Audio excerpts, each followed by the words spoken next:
Hello, I am C-3PO, and you are about to listen to the story of Star Wars, A New Hope. You can also read along with the story in your book. Unless you are already programmed to know when the pages end, you will know it is time to turn the page when you hear this sound. I believe the storyteller is ready, so let us begin. A long time ago, in a galaxy far, far away,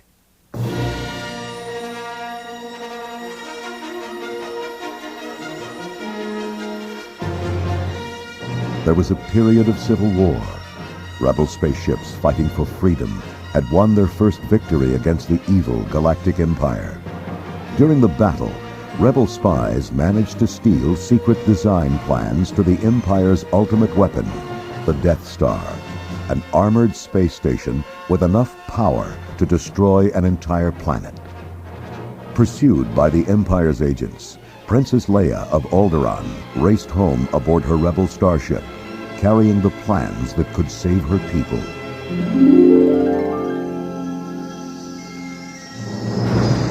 Suddenly, a laser blast rocked Princess Leia's starship. Inside, two droids, C-3PO and R2-D2, tried to steady themselves. The larger of the two, C-3PO turned to his small counterpart, R2-D2. We'll be destroyed for sure. This is madness. The starship began to shake, straining against an invisible force. It was caught in the tractor beam of an Imperial Star Destroyer and was being pulled into a docking bay. In a burst of flame, the hatch to the Rebel starship was opened, and Imperial stormtroopers poured in, firing in every direction. The Rebel soldiers were quickly overtaken. A massive, black-cloaked figure stepped through the charred doorway. It was the Dark Lord of the Sith, the feared Darth Vader.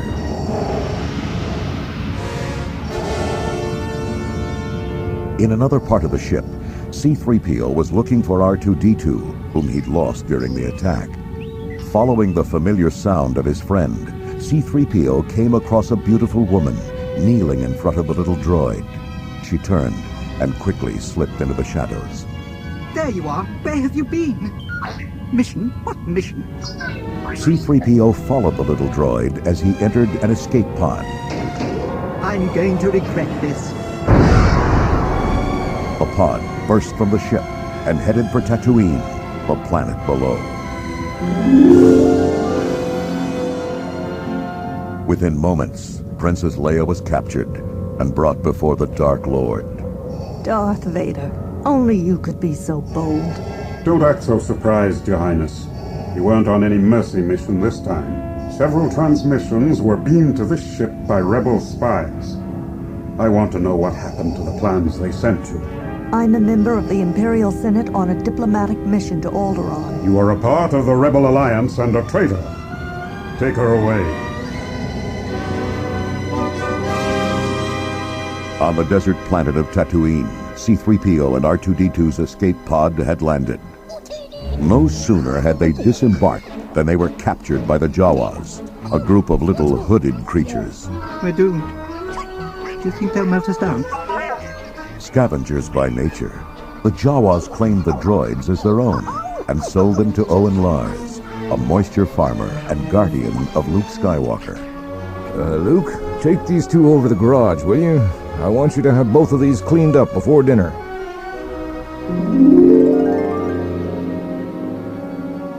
As C-3PO was lowered into an oil bath, Luke began to clean the little R2 unit. You got a lot of carbon scoring here. Looks like you boys have seen a lot of action. With all we've been through, sometimes I'm amazed we're in as good condition as we are, what with the rebellion and all. You know of the rebellion against the Empire? That's how we came to be in your service, if you take my meaning, sir.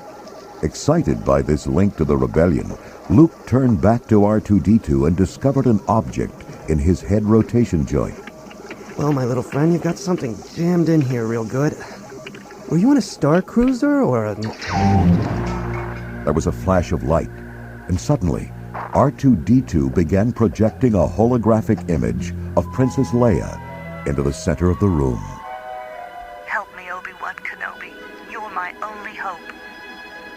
Luke sat there, dazzled. Help me, Obi-Wan Kenobi. Who is she? She's beautiful. The stubborn R2 unit refused to play back the entire message. C-3PO interpreted the little droid's mechanical beeps for Luke. He says that he is the property of Obi-Wan Kenobi, a resident of these parts, and it's a private message for him. I wonder if he means old Ben Kenobi. I beg your pardon, sir, but do you know what he's talking about? Well, I don't know anyone named Obi-Wan, but old Ben lives out beyond the Dune Sea. He's kind of a strange old hermit. Fearing that the droids may have been stolen, Luke set off to deliver them to Ben Kenobi, along with a secret message. Luke presented Ben with the droids. I saw part of a message R2-D2 was to... I seem to have found it. General Kenobi, years ago you served my father in the Clone Wars. Now he begs you to help him in his struggle against the Empire. I have placed information vital to the survival of the rebellion into the memory systems of this R2 unit. You must see this droid safely delivered to him on Alderaan. This is our most desperate hour. Help me, Obi-Wan Kenobi. You're my only hope. Ben turned to Luke. I was once a Jedi Knight, like your father. My father was a Jedi? Yes, and this was his lightsaber. Ben handed Luke the sword. He wanted you to have it when you were old enough. You should learn the ways of the Force, if you're to come with me to Alderaan. I can't leave here. I'll take you as far as Anchorhead. Well, you must do what you feel is right, of course. On their way to Anchorhead, Luke, Ben, and the droids came across the Jawa sand crawler, destroyed by Imperial troops. If they traced the robots here, they may have learned who they sold them to. And that would lead them back home. Wait, Luke! It's too dangerous! But Luke was already in his land speeder and gone.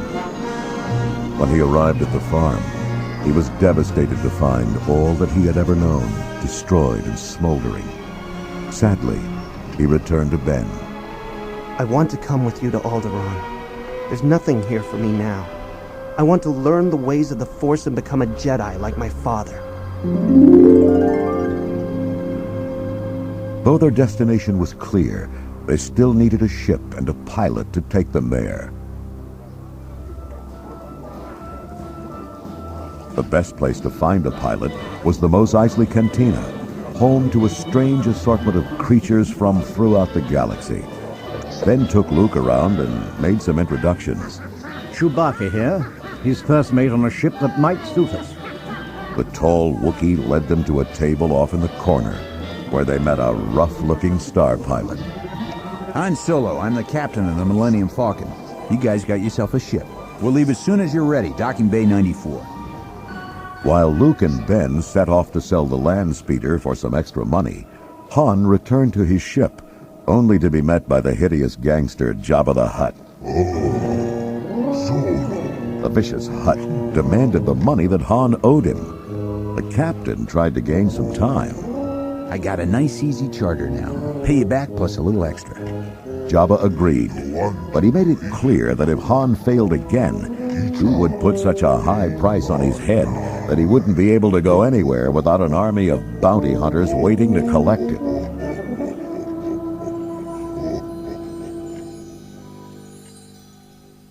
This is the end of Side 1. Please turn the page and turn the tape over. The Millennium Falcon took off, racing toward Alderaan.